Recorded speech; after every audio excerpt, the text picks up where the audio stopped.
Oke, tes. Bisa lihat layar gak, guys? Bisa. Oke. Bisa. Baik. Oke, mungkin karena di pertemuan 11 ini kan kalau nggak salah bukan pertemuan, praktikum hari terakhir ya buat yang lainnya juga. Jadi nggak semuanya bisa hadir pada hari ini.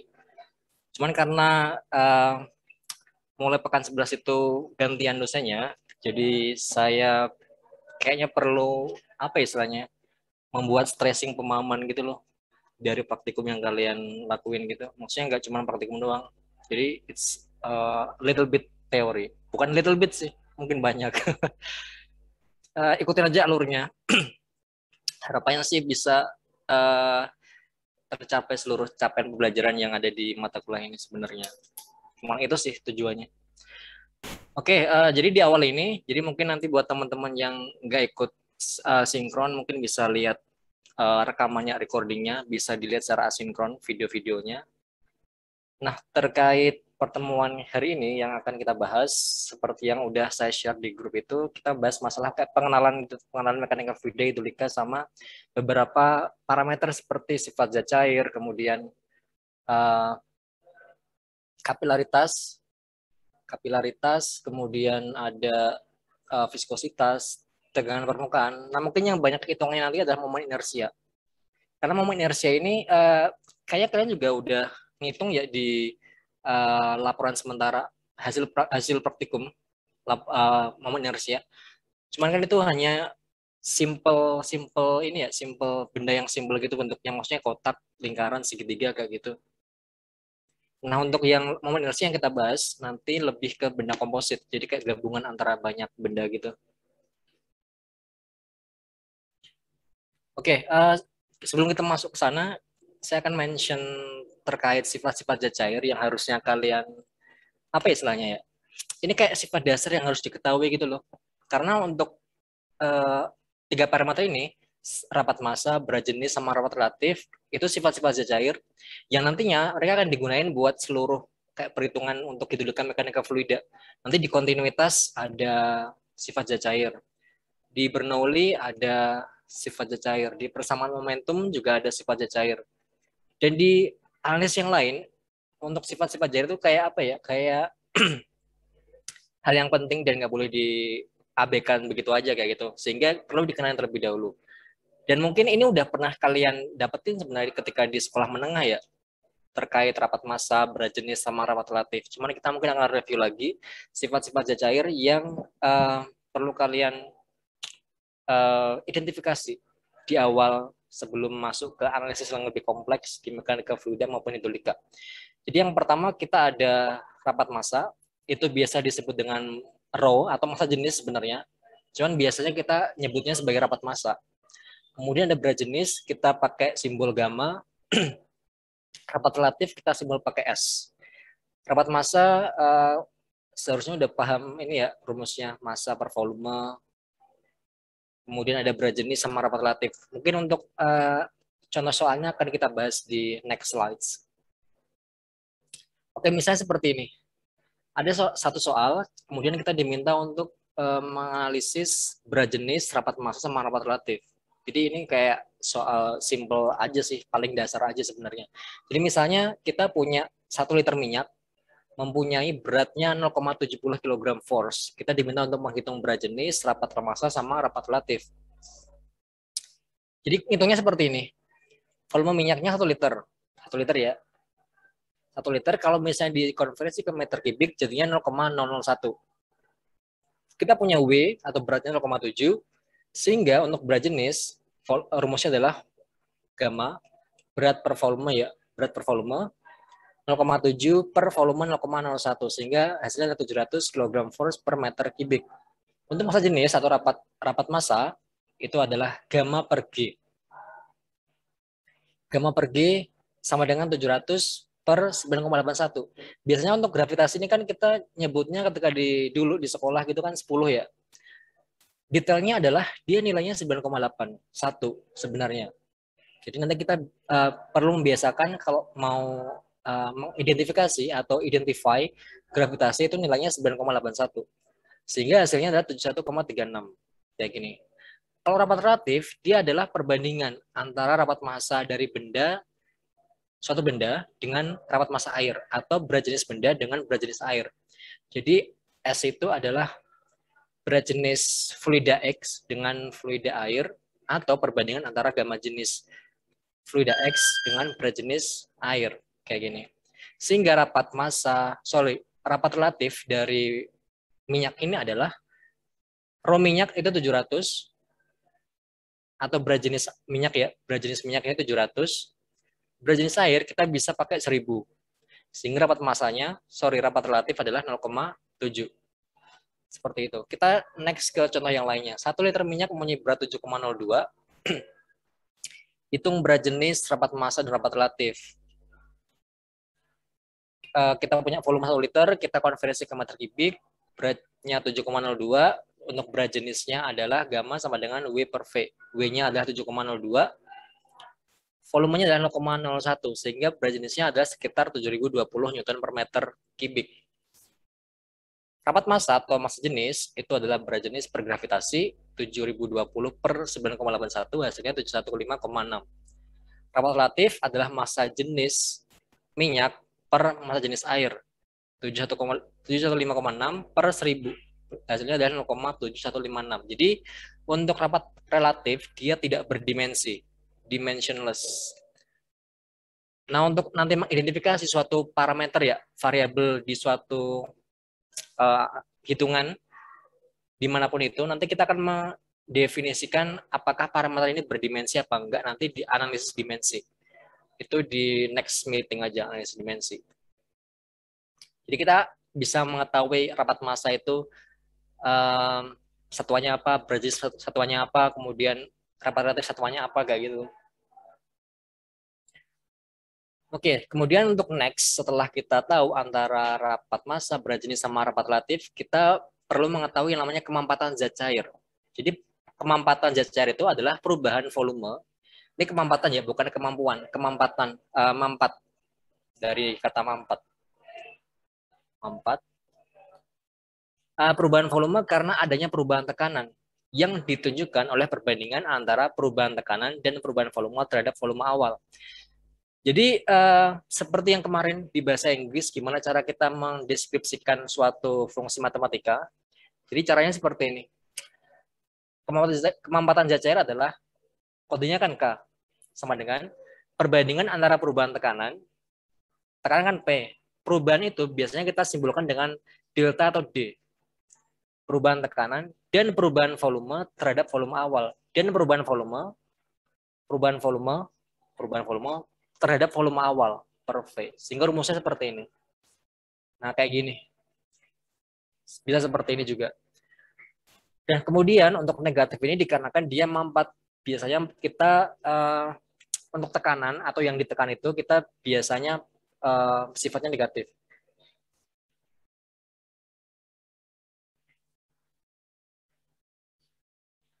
Seperti itu.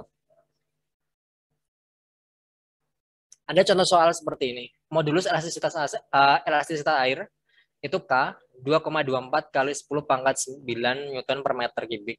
Meter kuadrat. Jadi untuk kemampatan ini kita bisa sebut sebagai modulus elastisitas. Jadi elastis, mampat elastis kayak gitu. Nah, kita simbolkan pakai K.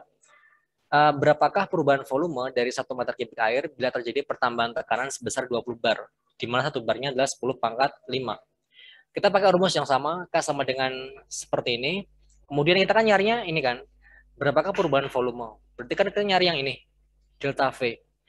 Jadi kalau kita bisa mendefinisikan ini terhadap ke rumus kayak gitu, jadi kalau misalnya kita dapat soal apapun, kita bisa langsung tahu yang dipengen itu apa. Berapakah perubahan volume? Berarti kan di sini adalah volume perubahan, delta V berarti. Ini yang dicari. Dari sini berarti kita udah tahu delta P-nya berapa, kita udah tahu K-nya berapa, kita udah tahu volumenya berapa, tinggal dimasukin aja nilainya. Minus 1 dikali 20 dikali 10 pangkat 5 per 2,24 kali 10 pangkat 9. Hasilnya adalah 0,0089. Sehingga volume akhirnya adalah segini. Jadi pengurangan volume adalah sebesar minus 0,00089 meter kubik, sehingga pengurangannya adalah karena ini awalnya 1 meter kubik, dikurangi ini. Itulah volume akhir akibat terjadinya modulus elastisitas atau kemampatan zat cair. Kayak gitu. Oke, habis itu kita punya kekentalan zat cair. Kekentalan zat cair itu kayak apa ya? Kalau misalnya kalian lihat sirup, kopi, susu, madu, itu kan kayak lengketnya beda-beda kan. Maksudnya kalau misalnya ada benda yang jatuh di situ, itu kan pasti beda kecepatan jatuhnya. Nah, kurang lebih kekentalan zat cair itu kurang lebih seperti itu. Jadi bisa contohnya yang lebih gampang di sekitar kalian itu kayak sirup, madu, oli, minyak, dan lain-lain. Oke, nah untuk kekentalan zat cair kita biasanya nyebutnya seperti ini. Kita punya mungkin akan lebih jelasnya kalau misalnya kita lihat videonya terlebih dahulu ya terkait kekentalan zat cair. Saya akan coba share sound-nya terlebih dahulu.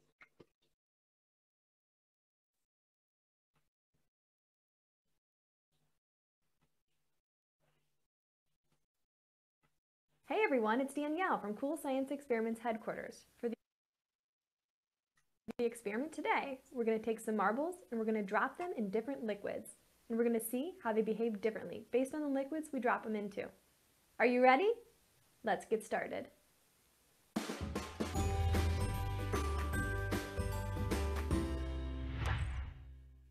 To begin the experiment, we have started with 4 jars and we have filled each of them with a different type of liquid. In the first jar, we put water. In the second jar, we put corn syrup. In the third jar, we put oil. And in the fourth jar, we put honey. Now, we're going to take a marble and we're going to drop 1 marble into each of the jars. And we're going to see if the marble behaves differently based on the liquid that it's dropped into. First, we'll drop a marble into the water. Next, we'll drop a marble into the corn syrup.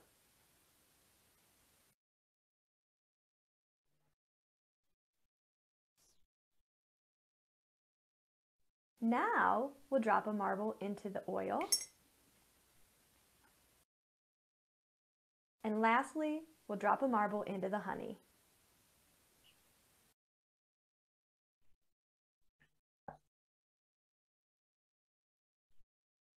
Oke, jadi ini bisa dilihat ya perbedaan antara keempat jenis zat cair terhadap kelereng yang jatuh.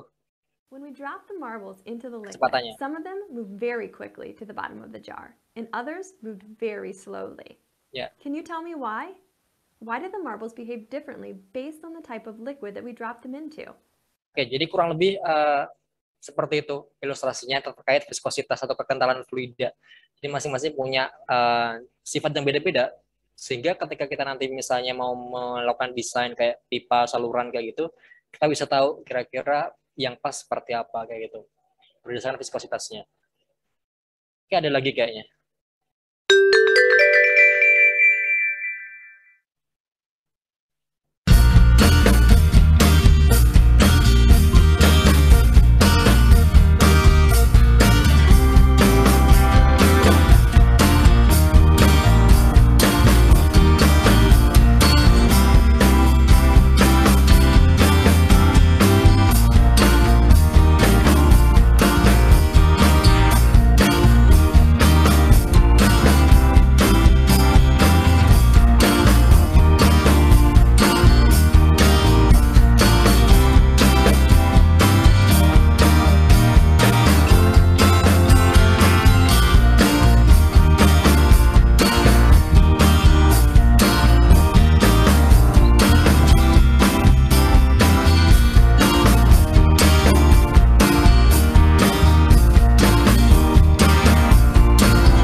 Oke, kurang lebih kayak gitu viskositas ya. Ilustrasinya. Di tiap-tiap fluida pasti punya cara yang beda-beda. Kayak gitu. Oke, kita coba kasih contoh soalnya terkait viskositas. Misalnya seperti ini, hitung viskositas kinematik zat cair yang punya rapat relatif 0,95. Jadi rapat relatif kan S ya. S-nya 0,95. Viskositas dinamik adalah 0,0011. Seperti itu. Nah, kita kan pengen nyari massa jenis zat cairnya. Jadi S sama dengan rho zat cair per rho air. Atau berat jenis zat cair, zat fluida maksudnya. Jadi beda, ini bisa kayak oli, minyak, dan lain sebagainya, sama berjenis air seperti itu. Karena kita udah punya rapat relatifnya 0,95, kemudian berat jenis zat cairnya kita belum tahu ini berapa, kita biasanya tahu massa jenis airnya kan 1000. Sehingga massa jenis zat cair ini yang ditanyain itulah sebesar 950. Kita masuk ke viskositas, di sini rumusnya kan viskositas dinamik per rapat massa atau massa jenis sama dengan viskositas dinamik 0,011 per 950 sama dengan 1,16 kali 10 pangkat minus 6. Ini adalah viskositas kinematis dari zat cair tersebut. Entah itu zat cair ini apa ya, entah itu minyak, oli, dan lain sebagainya. Tergantung nanti apa yang ditanyain. Tapi kurang lebih flow-nya seperti itu. Yang pertama kita pakai rapat relatif, habis itu kita dapatnya massa jenis zat cair. Baru kita masuk ke viskositas dengan perbandingan antara viskositas dinamik dan massa jenis zat cairnya. Seperti itu. Itu untuk viskositas. Next-nya adalah ada tegangan permukaan. Nah, tegangan permukaan itu molekul-molekul zat cair saling tarik-menarik di antara samanya dengan gaya berbanding lurus dengan massa dan berbanding terbalik dengan kuadrat jarak antara pusat dan massa. Nah, untuk tegangan permukaan ini sangat berkaitan erat dengan kapilaritas. Nah, kapilaritas itu disebabkan oleh gaya kohesi dan adhesi. Saya pikir kalian udah familiar ya terkait kapilaritas. Nah, untuk rumusnya kita bisa pakai ini. Tekanan, kemudian ada, kita akan coba cek contoh soalnya ya. Kurang lebih ini beberapa parameter yang dibutuhkan untuk menganalisis kapilaritas. I think there are another video terkait kapilaritas. If you took a glass of water and a needle, and you took that needle and you very carefully dropped it on the water, it would stay there. And it's not. Oke, jadi ada fenomena ketika kalian memasukkan jarum gitu kan ke suatu zat, ke gelas yang ada airnya, itu kan biasanya kan mereka terapung kan. Padahal harusnya kan dia tenggelam karena dia dari apa istilahnya logam. Maksudnya berat jenisnya lebih besar daripada berat jenis air. Sehingga harusnya dia tenggelam. Cuman karena ini fenomena ini dia kan nggak tenggelam kan. Nah, ini adalah yang namanya tegangan permukaan. Dia punya tegangan di mana sebelum dikasih tekanan, dia belum mau tenggelam. And it's not because it's floating. This needle would not be floating on the water. This needle is more dense than water, and we know that if it's more dense, then it should sink. So it's not floating.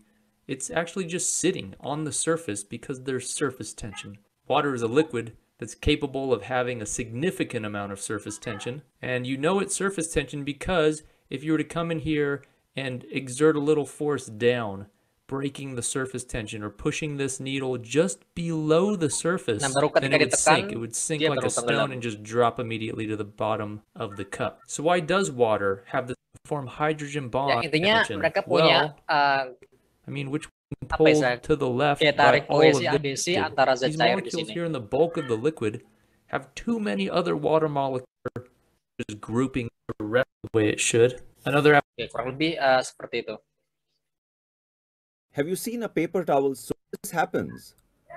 Take the different diameters and a beaker of water. Take a half-filled. Oke, ini sekarang fenomena kapilaritas. Bukan tegangan permukaan masih. Tapi dia masih ada hubungannya sama tegangan permukaan dan kapilaritas juga. beaker with colored water. We will use colored water here so that we can clearly vertically see the water levels. The level of water in the capillary tubes is higher than the level of water in the beaker. The narrower the capillary tube, higher the water level. Oke, jadi untuk gaya kapilaritas antara sedotan yang lebih sempit dengan yang lebih besar itu bisa dilihat dari sini. Maksudnya adalah kalau kalian bayangin bayangin sedotan dicelupin gitu, kemudian airnya naik, itu kan gaya kapilaritas kan. Nah, kalau misalnya diameter lebih kecil, biasanya lebih tinggi. Ini bisa dilihat ya. Diameter lebih sempit, ini lebih besar, dia lebih tinggi yang bagian sini dibanding yang bagian sini. Nah, kurang lebih itu juga pengaruh dari diameter juga, pengaruh dari tekanan. Why does this happen? Cohesive property. This surface tension. Thus, in the experiment tube forming a small curve of water. Two rising because of surface. These two level of water in the glass tube dependent on the diameter of the capillary tube. Oke, jadi simpulannya di sini adalah the level to which the liquid rises is dependent on the diameter of the capillary tube. Jadi tingginya kapilaritas itu dipengaruhi sama diameter dari pipa kapiler. Sehingga ketika kita dari fenomena itu kita kasih contoh ini ya, case, misalnya tabung gelas berdiameter 3 mm dimasukkan secara vertikal ke dalam air, kita diminta untuk menghitung kenaikan kapiler apabila tegangan permukaan 0,0736 dengan tabung adalah bersih. Oke, nah untuk tabungnya ketika bersih, untuk air itu biasanya sudutnya adalah 0 derajat. Sudut ini ya, sudut kalau misalnya ada air kan kayak gini. Kalau raksa biasanya dia seperti ini bentuknya. Bentuk airnya itu. Nah, untuk air adalah 0 derajat, kalau untuk air raksa sebesar 140 derajat. Karena kita diminta untuk menganalisis kenaikan pipa kapilernya berapa, itu kan hanya kan tinggi kapilernya berapa. Dengan rumus yang tadi, seperti ini, atau kita bisa pakai langsung rumus yang seperti ini, dengan 2 dikalikan tegangan permukaan, kita udah tahu berapa, cos theta, theta-nya 0 derajat, karena ini adalah air ya, kita air, nah air, bukan air raksa. Massa jenisnya 1000, gravitasi 9,8, R-nya adalah 0,015. Nah ini dari diameter, kan 3, berarti jari-jarinya 1,5 mm, konversi ke meter, jadinya seperti ini. Ketika kita analisis, dapatnya 0,01 meter atau sekitar 1 cm. Jadi kenaikannya tadi, kenaikan kapiler dari tabung gelas ini, ketika dimasukin pipa kapiler itu, kenaikannya sebesar 1 cm. Kalau kita mau ngecek tadi, diameter yang tadi, kan tadi dipengaruhi sama diameter ya. Kalau diameter lebih besar, ini pasti akan lebih kecil. Karena kenaikan pipa kapiler di sini itu berbanding terbalik sama jari-jari atau diameter. Jadi kalau semakin kecil diameter atau jari-jari berarti dia semakin besar. Kayak gitu untuk apa istilahnya, teoretikalnya. Oke, next sifat yang lain adalah tekanan uap di mana zat cair yang terbuka pada gas akan mengalami penguapan. So, kayaknya mungkin belum terlalu banyak dibahas ya untuk tekanan uap. Oke, untuk sifat-sifat zat cair selesai. Jadi kurang lebih kayak gitu. Jadi nggak terlalu rumit sebenarnya untuk sifat-sifat zat cair ya. Ada, mungkin saya akan review ulang. Oke, setelah ini kayaknya masih momen inersia ya, satu lagi sebelum untuk pertemuan hari ini. Momen inersia. Jadi saya review lagi. Kita untuk sifat zat cair kita ada rapat massa, berat jenis, rapat relatif. Habis itu ada kemampatan zat cair, ada kekentalan atau viskositas.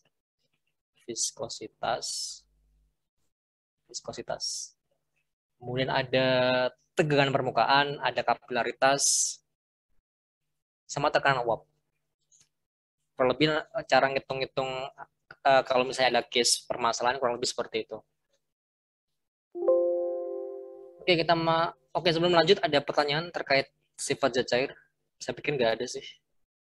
Kayaknya. Ada nggak? Nggak ada ya. Kalau misalnya ada permasalahan bisa didiskusikan di WhatsApp. Oke, kita masuk ke bahasan kita yang kedua. Ini bahasan yang terakhir ya, terkait momen inersia. Nah, untuk menghitung momen inersia, kita biasanya perlu tahu luasnya berapa, momen statis luasan, sama momen inersia, hasil akhirnya nanti. Nah, biasanya kita ketika di sekolah menengah kan inersia itu ini ya, mr kuadrat. Gini kan, I sama dengan mr kuadrat, kayak gitu.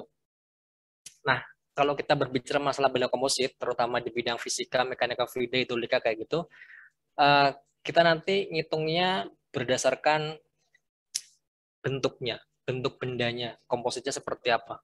Itu yang akan kita analisis di mata kuliah hidrolika. Oke, firstly kita bahas masalah luas yang harusnya nggak masalah ketika kalian ngitung itu. Luas penampang kurang lebih seperti ini. Luas segitiga kita punya setengah B kali H. Oke, mungkin untuk lebih yang lebih membuat kalian familiar terkait rumus-rumusnya. Nah, biasanya kita menyebut lebar itu pakai B, tinggi kita pakai H. Kalau ketika kalian di SMA kan kayak setengah alas kali tinggi gini kan. Nah, mungkin bisa di istilahnya. Sebenarnya nggak masalah sih kalian pakai simbol apa, yang penting kalian paham itu apa gak gitu. Tapi kurang lebih untuk di buku-buku yang biasanya ada, commonnya adalah ketika kita nyebut lebar itu adalah sebagai B, tinggi sebagai H. Jadi untuk luas segitiga adalah setengah kali B dikali H, untuk segi 4 adalah B dikali H. Ini B dikali H, ini BH. Kemudian untuk penampang komposit, berarti kita kan harus nyari banyak ya. Luas 1, luas 2, luas 3, luas 4. Sehingga luas komposit di sini adalah luas 1 tambah luas 2 tambah luas 3 tambah luas 4, dan saya pikir kalian udah tahu gimana caranya. Luas segitiga, luas segitiga, luas segitiga sama luas segi 4. Kayak gitu. Oke, momen statis. Nah, ini ada di praktikum yang kemarin, keseimbangan benda terapung, metasentris, kalau nggak salah. Nanti ada hubungannya sama di situ, ke metasentris, keseimbangan benda terapung. Jadi setelah ini ketika momen inersia selesai, kita masuk ke metasentrum, ke keseimbangan benda terapung, kayak gitu. Oke. Dari mana ya baiknya?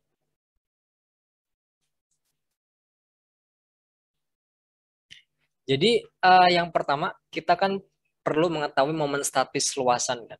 Jadi biasanya kita kan bentuknya kan aneh-aneh biasanya, nggak ini ya, nggak hanya kotak, segitiga atau lingkaran gitu. Biasanya nggak beraturan seperti ini kayak gitu.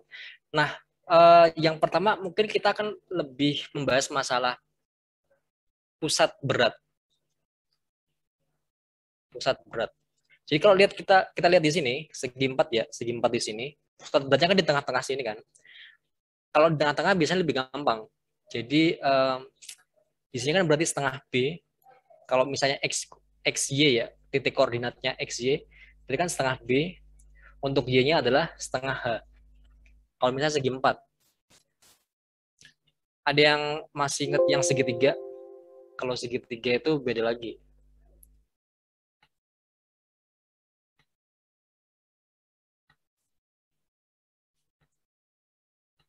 Kalau yang segitiga, nah kayak gini. Titik beratnya kan di sini kan. Nah biasanya kayak gini. Kalau di sini kalau nggak sepertiga B, ini 2/3 B. Kalau misalnya totalnya B ya. Kalau ini H, berarti ini sepertiga H, 2/3 H. Kayak gini. Nah, saya pikir untuk titik berat banyak sekali referensinya. Kalau misalnya kalian masih bingung gimana cara nyarinya, pasti banyak referensi ya. Antara segitiga, segi 4, lingkaran, dan lain-lain. Tapi kebanyakan dasarnya kan cuma segitiga, segi 4, sama lingkaran kan. Sisanya benda komposit, kayak misalnya trapesium. Ini kan komposit antara 2 segitiga sama segi 4. Kayak gitu.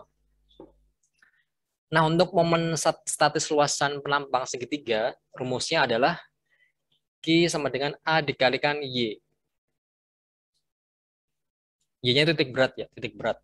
Jadi kalau misalnya ini segi 4, dari awal aja ya. Ini segi 4, ini segi 3, contoh soalnya. Yang pertama kita nyari momen statis. Tadi kan luasnya kita udah tahu luasnya. Nah, momen statis itu kita simbolnya pakai Q. Rumusnya adalah A dikalikan Y. Kalau misalnya momen statis di sumbu X, kalau sumbu Y, luas dikali titik berat sumbu X. Kayak gini. Jadi kalau kita lihat di sini, Qx sama dengan A dikali Y, di mana luasnya adalah B dikalikan H. Titik berat Y, itulah setengah H. Titik beratnya. Setengah H. Nah, setengah H ini. Sehingga Qx adalah setengah BH kuadrat. Qy, A dikalikan titik berat sumbu X. A-nya adalah BH, sumbu X-nya adalah setengah B ini. Sehingga untuk momen statis bidang Y, setengah H dikalikan B kuadrat. Oke, next segitiga. Kita punya sama momen statis di sumbu X itu A dikalikan Y. Sumbu Y adalah A dikalikan X. Kayak gini. Jadi Qx sama dengan A dikalikan Y setengah BH. Y-nya ini kan sepertiga H. Titik beratnya. Kayak ini tadi loh penjelasannya. Sepertiga H. Jadi ketika digabung jadi 1/6 BH pangkat 2.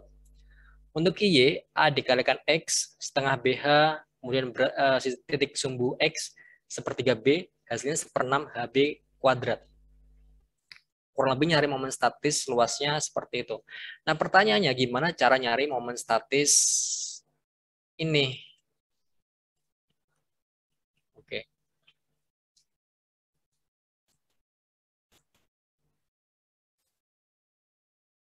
Kayaknya kayak terlalu ramai ya. Saya coba delete dulu ya.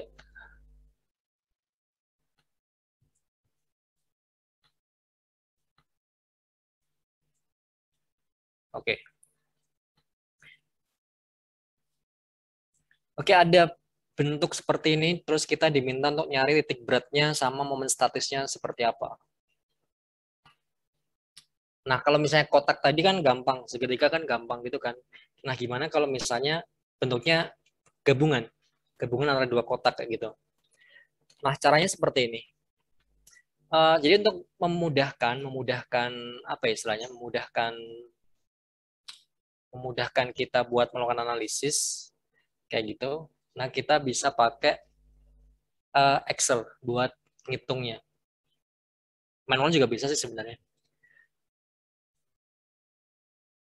Oke, yang pertama adalah kita punya bangun ini, di mana kita bisa mendefinisikan ini sebagai bangun 1, A1 di sini bangun 2, A2. Jadi bagian A1, bagian A2. Kemudian kita nyari luasnya. Luas A1 berapa? 20 dikalikan 80, 1600. 20 kali 80, 1600. Kemudian A2, kan ini, 60 dikalikan 40. 2400. Totalnya adalah, ini luas kompositnya, 4000. Kemudian kita nyari titik berat. Titik beratnya ya, titik berat dari A1. A1 di sini, kan di sini ya lokasinya. Titik beratnya kan di sini. Berarti kalau kita pengen nyari titik beratnya di sini, kita kan dari bawah ya ngitungnya. Misalnya dari bawah. Dari bawah 60 plus setengah dari 20. 60 plus setengah dari 20. 70 hasilnya. Kalau kita nyari titik berat dari bagian 2, kan di sini.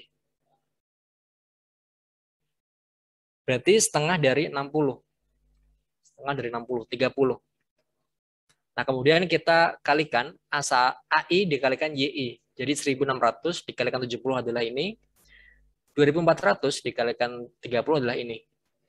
Nah, titik berat ini yang kita cari ini, titik berat secara keseluruhan, Y keseluruhan ya, Y keseluruhan adalah AI dikalikan YI per sigma AI. Jadi ini 184.000 per 4.000. Itulah titik berat dari benda komposit ini. titik berat ya benda komposit ini. Titiknya di sini. Jadi yang pertama kita harus nyari titik berat di A1 dulu, A2 baru titik berat secara keseluruhan yang kita cari. Nah, kurang lebih hasilnya sekitar 46. Dari sini ini 46. Tingginya segini, 46.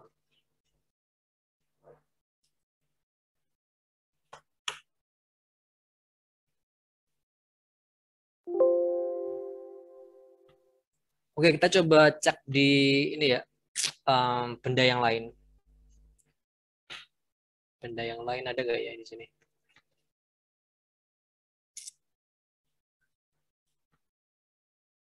Oke, kita pakai ini coba.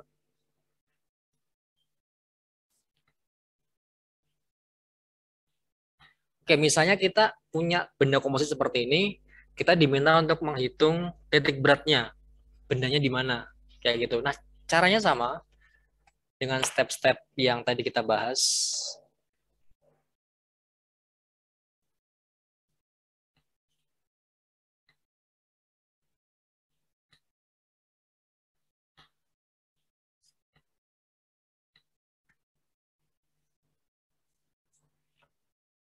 Oke, jadi awalnya mungkin kita sebut ini sebagai A1 ya. Ini sebagai A1, ini A2, ini A3, A4. Misalnya seperti itu. Kita bikin suatu tabel kayak gini, bagan A1, 2, 3, 4. Luasnya kalian harusnya udah tahu gimana caranya dengan dimensi sekian, luas segitiga berapa, luas segi 4, luas segi 3, luas segi 4 berapa. Nah, habis itu kita nyari Y1. Oh, bukan Y1, YI. YI untuk A1. Itu kan di sini kan? Di sini.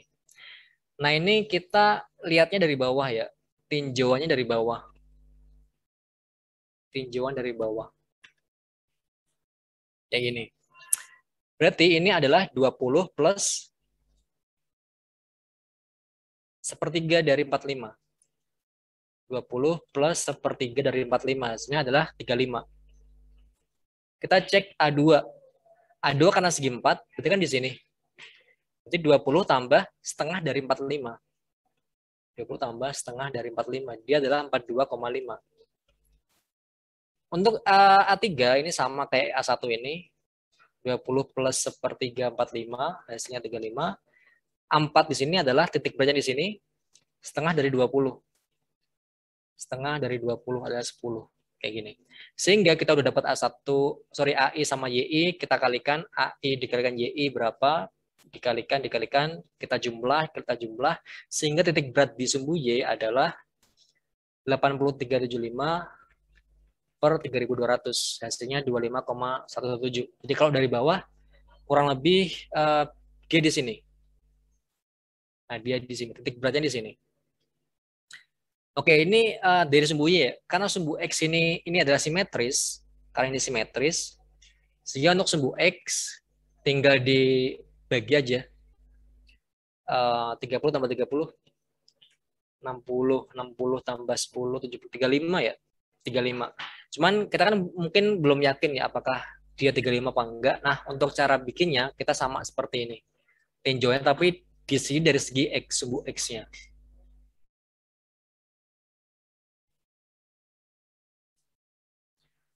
Oke, kita tadi dari bawah ya.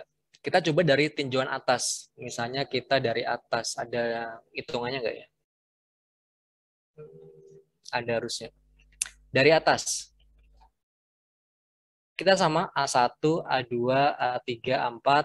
Hasilnya seperti ini sama. Nah, bedanya tuh cuma di YI ini. YI ini kita nyari dari atas. Dari atas ini ya. Kita nyari dari sini.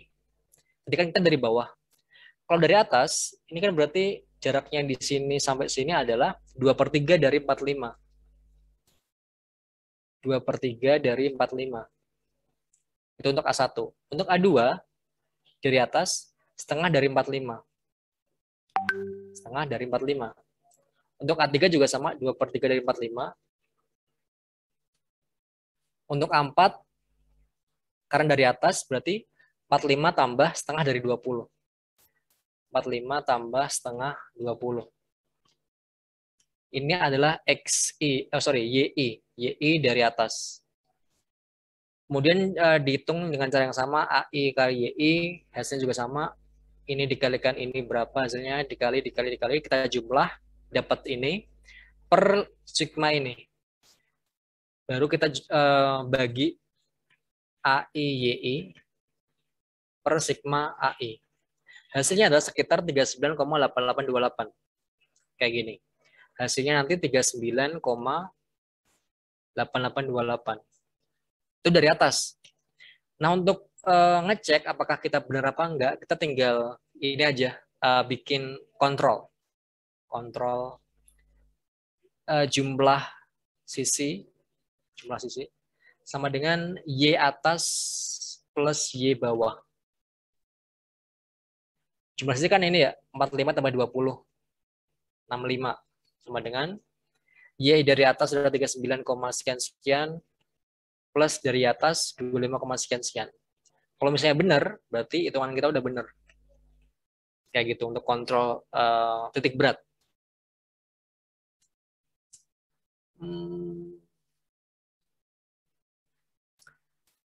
Oke, itu untuk titik beratnya. Ada contoh lain nggak ya?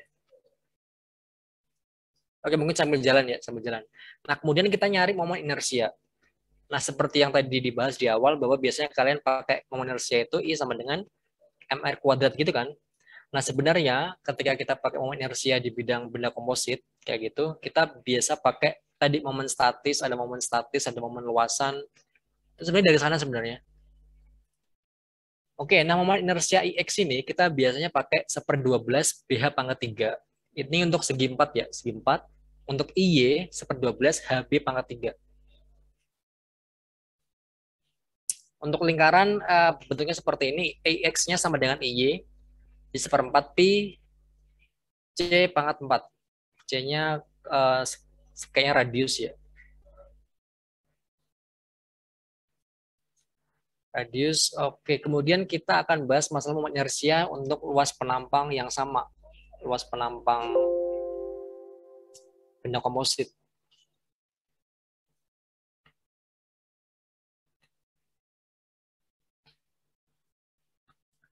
Oke, lebih gampangnya adalah kalian nyari atau buat tabel terlebih dahulu.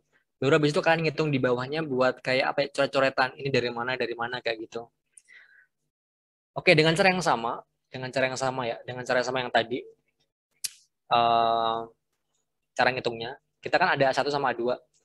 1A2 luasnya gampang lah ya, luasnya gampang seperti itu. Nah, kemudian kita kan udah dapat ini ya, titik beratnya tadi adalah berapa tadi? 46. Oke, 46 ya. Dari bawah 46. Oke, titik beratnya yang di bagian sini. Di sini ya. 46. Kemudian sisanya adalah 14 di sini sama 20. Ini kan panjang sisinya. Oke, untuk D itu adalah apa ya? Selisih titik berat antara benda satu dengan benda secara keseluruhan. Oke, benda satu kan ini ya titik beratnya. Titik berat utamanya secara keseluruhan kan ini. Nah, ini adalah D1. Jaraknya adalah 14. Ini kan ini ya, ini ke sini kan 14. 14 ditambah ini setengah dari 20. Hasilnya 24. Kemudian D2 titik beratnya kan ini ya. Ini kemudian sama ini titik berat secara keseluruhan. Oke, dari bawah ke atas kan 46 ya, di 246, tapi dikurangi sama titik beratnya ini. 46 min setengah dari 60. Hanya totalnya 60. 46 minus 30 hasilnya adalah 16. Kayak gini. Kemudian kita udah dapat luas dikalikan D. Ini luas atau A dikalikan D. Nah, habis itu kita kasih perhitungan A dikalikan D kuadrat. Jadi A ini dikalikan D kuadrat. Hasilnya sekitar ini. Ini karena pakai Excel jadi nggak kelihatan secara keseluruhan ya. Oke, kemudian 2400 dikalikan D kuadrat hasilnya ini. Baru kita nyari IX. IX-nya adalah 1/12 BH pangkat 3. Jadi 1/12 dikalikan B. B-nya kan ini yang bangun 1. 20 tambah 40 tambah 20, 80 ya. 1/12, 80 dikalikan H. H-nya kan 20. 20 pangkat 3. Untuk A2, sama 1/12. B-nya adalah 40. H-nya adalah 60. 60 pangkat 3. Hasilnya adalah ini. Untuk IX ini adalah IX, bukannya aksen ya. IX yang secara keseluruhan untuk bidang 1, bagian 1, itu adalah IX sama dengan IX aksen plus AD kuadrat. Jadi ini plus ini. Dijumlah hasilnya ini dijumlah hasilnya ini, di total, ini adalah momen inersia dari ini semua. IX. Momen inersia. Kayak gitu. Dari sumbu X ya. Nah, habis itu kita nyari IY. Momen inersia dari sumbu Y-nya berapa. Nah, kita pakai tabel yang sama, A1, A2, luasnya sama. Nah, bedanya adalah di D-nya ini. Oke, karena ini adalah X-nya itu, ini simetris. X-nya simetris ya. Jadi titik berat yang ini, A1 sama titik berat keseluruhan kan nggak ada jedanya. Maksudnya dia kayak gini loh. Kalau ada jedanya, biasanya dia ada, misalnya, titik berat benda 1 di sini, titik berat keseluruhan di sini, baru kita dapat D-nya. Cuman karena ini berhimpit ya, simetris, berarti dia apa istilahnya? Ini hasilnya berapa sih? 20 tambah 40, 60 tambah 20, 30 ya. DA1 30, D secara keseluruhan itu juga 30. Jadi hasilnya 0. Sumbu beratnya ya. Untuk benda 2 juga sama. Hasilnya adalah 30. Secara keseluruhan juga 30. Sehingga hasilnya adalah 0. Sehingga A dikalikan D kuadrat adalah 0. IY-nya adalah kebalikannya. Kan tadi IX-nya 1/12 B pangkat 3. IY-nya adalah 1/12 HB pangkat 3. Berarti 1/12 HB pangkat 3. Berarti 1/12. H-nya di sini adalah bagian 1 ya. Hanya 20 pangkat B-nya. B-nya 60, 80 pangkat 3. Ini 1/12, hanya di sini adalah 60. Jadi kan B-nya 40 pangkat 3. Kayak gini. Untuk IY di sini adalah IY aksen plus AD kuadrat. Dapat ini tambah ini, dapat totalnya. Sehingga kita udah dapat IX sama IY. Momen inersia IX sama dengan sama IY. Momen inersia IY. Oke, any questions so far terkait momen inersia?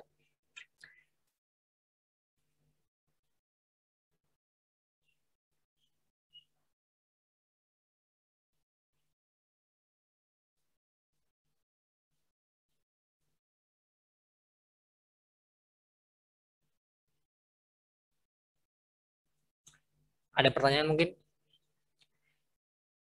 Kalau nggak ada pertanyaan biasanya belum tahu masalahnya di mana.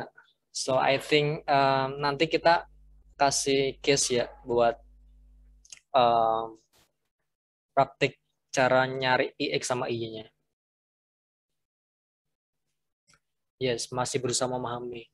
Ya, jadi sebenarnya untuk hitung-hitungan seperti ini, cara memahami yang paling efektif adalah dengan case. Dengan kalian menghadapi case, kalian tahu nanti cara menyelesaikannya gimana. Kalau misalnya ada permasalahan, baru ketahuan itu di mana permasalahannya. Cuman harusnya step-stepnya itu gampang ya, karena plus minus kayak gitu. Cuman mungkin pemahamannya terkait gimana cara nyari D dan lain sebagainya, mungkin itu masih prosesnya kayak gitu. Cuman step-stepnya lebih gampangnya kalian bikin tabel seperti ini, baru kalian dapetin IX, Y-nya. Jadi step-stepnya, kalau misalnya saya kasih review secara singkat ya. Yang pertama adalah kalian nyari luas penampang, yang I think it's very easy, nggak terlalu susah. Luas penampang, habis itu kalian nyari titik berat masing-masing penampang ya, sama titik berat total. titik berat masing-masing penampang,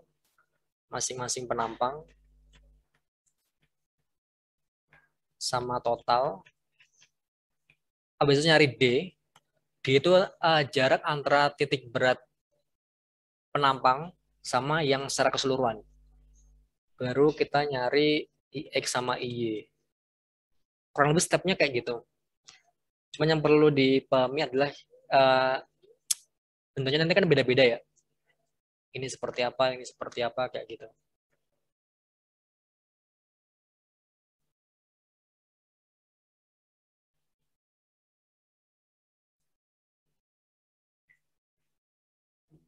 Oke, mungkin kita coba yang bagian X aja ini ya. Bagian X ini kan tadi titik berat Y ya, titik berat Y. Maksudnya kita udah tahu jadinya adalah segini maksudnya. Mana ya tadi? Nah ini, gimana kalau kita misalnya kita membuktikan bahwa sumbu X-nya itu nilainya 30, simetris kayak gitu. Kita coba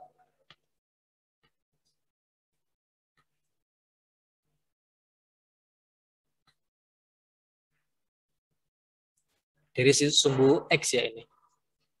Wait, not responding.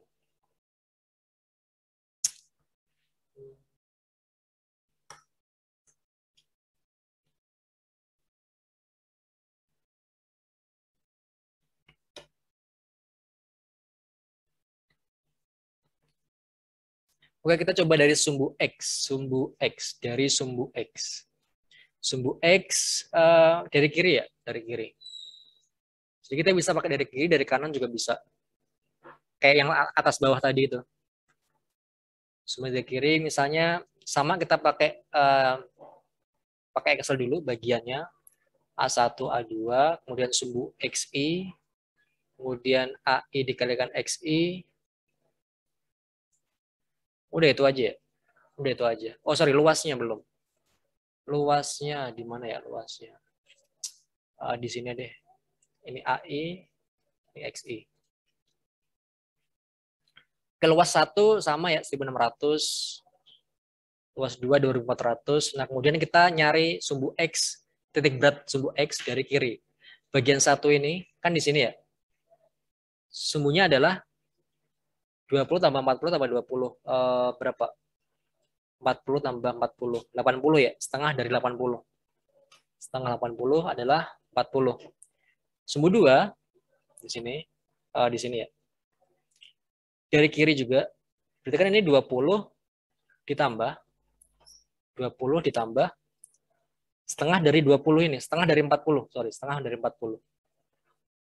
Hasilnya adalah 40 juga. Sehingga 1600 dikalikan 40. Berapa 1600 dikalikan 40? 64.000. Ya, 64.000 ya. 64.000. 2400 dikali 40? 96.000. 6.000, oke. Habis itu kita jumlah 0,000,15,16. Ini adalah 0,004. Kayak gini kan? Sehingga sumbu X secara keseluruhan dari kiri adalah 160.000 per 4.000. 40. Nah, hasilnya 40. Dari kiri. Sumbu X-nya ini, yang ini, itu 40. Sehingga tadi, kita di sini kan punya 40 ya. Ketika yang di D tadi, yang menginersia Y, mana sih tadi? Nah ini kan A1 kan 40. Ini juga 40 kan. Ketika di minus, hasilnya adalah 0 di sini. Jaraknya. Karena dia nggak ada jarak. Itu yang dari kiri misalnya ya. Dari kiri. Kita coba dari kanan. Sama aja sih harusnya. Cuman kan nanti beda-beda kasus gitu kan. Kita coba semua aja dari kanan. Bentar Mas, tadi yang 40 kurangi 40 sama dengan 0 itu gimana? Ini dari kita kan nyari gimana ini ya, sumbu ini. Kan kalau misalnya yang D yang sumbu IX, ini kan tegak lurus yang bagian Y kan. Bagian Y ini jarak itu. Kalau misalnya yang bagian sumbu Y, berarti kita nyari gapnya itu di sumbu X, berarti sumbu ini. Nah, gapnya antara ini sama ini kan berhimpit kan, berarti kan nggak ada, Oh iya ya. berarti kan 0. Kita coba review lagi yang bagian tadi. Mana tadi ya? Nah ini. Jadi kalau IX ini, inersia IX, kita nyari D-nya itu dari sumbu Y-nya. Berarti sumbu Y-nya itu ini. Berarti jarak antara ini berarti itu D1, ini adalah D2. Oke. Kalau misalnya IY, kita nyari jarak antara titik beratnya itu dari sumbu X, sumbu ini. Titik berat A1 kan di sini kan. Titik berat secara keseluruhan kan ini. Ini kan berhimpit. Jadi kita bisa nyarinya adalah 20 tambah 20 tadi, 40 jaraknya. Ini juga 40, sumbu X, 40. Hasilnya adalah 0. Sama dengan yang D2 ini. Hasilnya kan A2-nya kan di sini 40. 40, titik berat secara keseluruhan juga 40, sehingga hasilnya adalah 0. Sehingga hasilnya adalah 0 di sini. Kayak gitu untuk Oke, got it. D-nya. Thank Oke. you.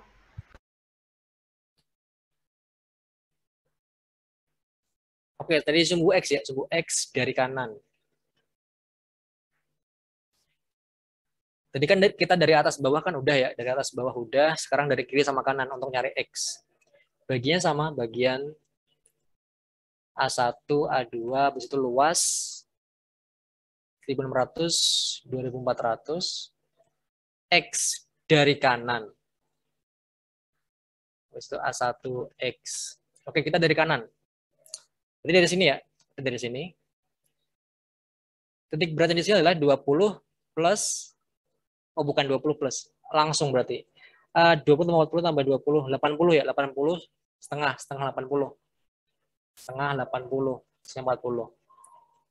A2, 20 plus setengah 40. Setengah 40, hasilnya juga 40, kayak gini. Habis itu kita kali 1940 sama dengan 4000.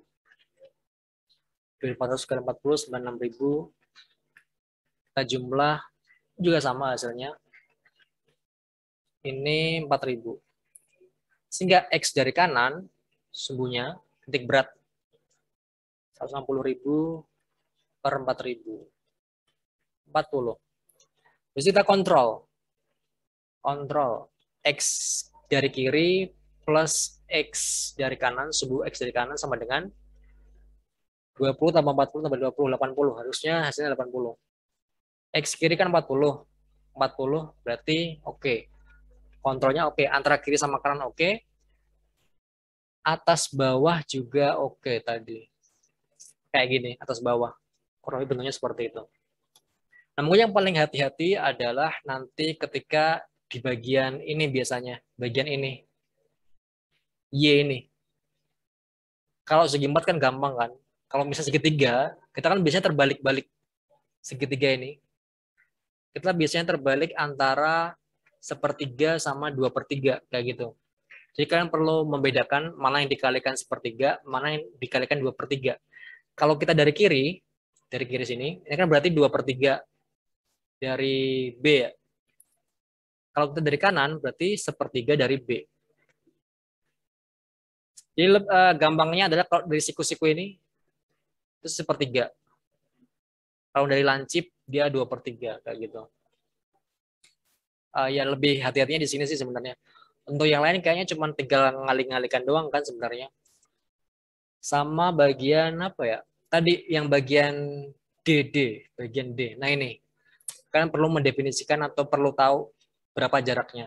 Sebenarnya jaraknya bisa diketahui dengan mudah. Cuman kan kebanyakan kalau misalnya ada ujian gitu kan, ada waktu terbatas, habis itu bingung nggak gitu. Padahal cuman ini doang, tinggal diselisih doang. Tapi ya itu tadi perlu hati-hati antara kita nyari yang bagian D ini sama titik berat masing-masing kayak gitu. Nah, itu adalah momen inersia. Ada pertanyaan mungkin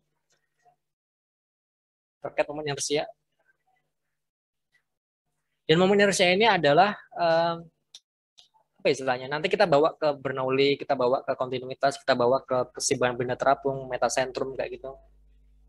Jadi harapannya adalah kalian perlu paham dulu terlebih dahulu terkait inersia sebelum masuk ke bab yang lain kayak gitu. Jadi kurang lebih seperti itu. Oke, kayaknya cuma itu ya yang bisa saya sampaikan hari ini terkait inersia. Mungkin sebelum ditutup ada pertanyaan nggak? Oh iya Mas, nah tadi yang itu yang bentuknya nggak beraturan itu nggak Yang mana? yang nggak simetris Kenapa? Yang ini? itu enggak ya pertemuan ke depan apa gimana? Iya, maybe next meeting mungkin kita bahas inersia sekali ditambah ke case yang lain selanjutnya terkait benda terapung. Dan mungkin nanti teman-teman kalian yang masih di lab mungkin lihat videonya dulu kan. Habis itu dia pahami dulu gimana cara nyari inersia. Habis itu mungkin akan saya coba kasih case kayak gitu untuk diselesaikan untuk dapat inersianya seperti apa. Ya cuman case-nya kayak ini doang sih sebenarnya. Cuman mungkin nggak simetris ya. Ini kan contohnya simetris. Jadi kalau misalnya case-nya mungkin nggak beraturan, lebih akan paham gimana cara ngitungnya inersia kayak gitu. Oke. Oke, maybe any questions so far terkait inersia? Kurang lebih step-stepnya cuma ini ya, 1, 2, 3, 4, 1 luas penampang, I think it's easy. Kemudian titik berat masing-masing penampang, tadi perlu dipahami terkait titik berat segi 4, segitiga, lingkaran kalau misalnya ada. Kemudian jarak titik berat lokal sama global, keseluruhan. Habis itu baru kita bisa nentuin inersianya benda tersebut, IX sama IY-nya. Itu kayak gimana. Oke, any questions mungkin?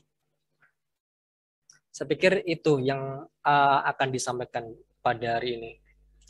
Nah, habis ini sesuai dengan timeline yang udah saya share di grup itu, kalau udah inersia udah oke, dan tadi sifat-sifatnya cair, harusnya kita udah bisa masuk ke weight.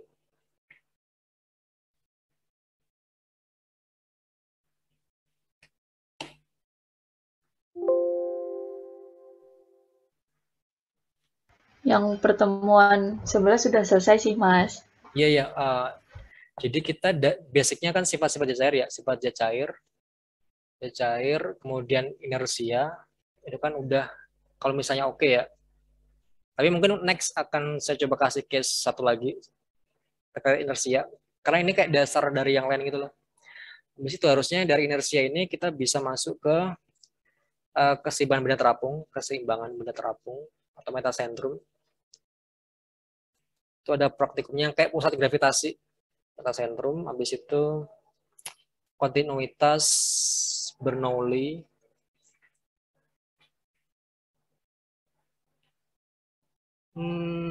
Apa lagi ya? Kontinuitas Bernoulli. Iya, kebanyakan di situ, di benda-benda terapung. Sisanya lebih ke analisis dimensi, perencanaan. Itu bisa bahasa yang terpisah. Cuman kalau misalnya ini belum dapat basicnya, akan susah di sini. 3 yang utama, Simon metasentrum, kontinuitas, sama Bernoulli. Gitu. Habis itu lanjut ke saluran terbuka, itu yang ambang kalau nggak salah, yang tadi kita bahas ada aliran laminar transisi sama turbulen. Tadi saya lihat ada yang jawab apa ya, kritis, subkritis. Itu sebenarnya jenis aliran juga, cuman beda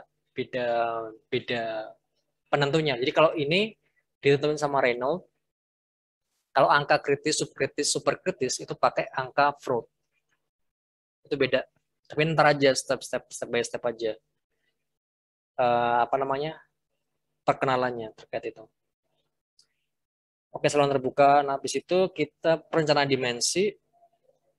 Energi kritis ya harusnya harapannya sih bisa ke cover semua sih di 4 pertemuan ini ya, maksudnya pertemuan terakhir.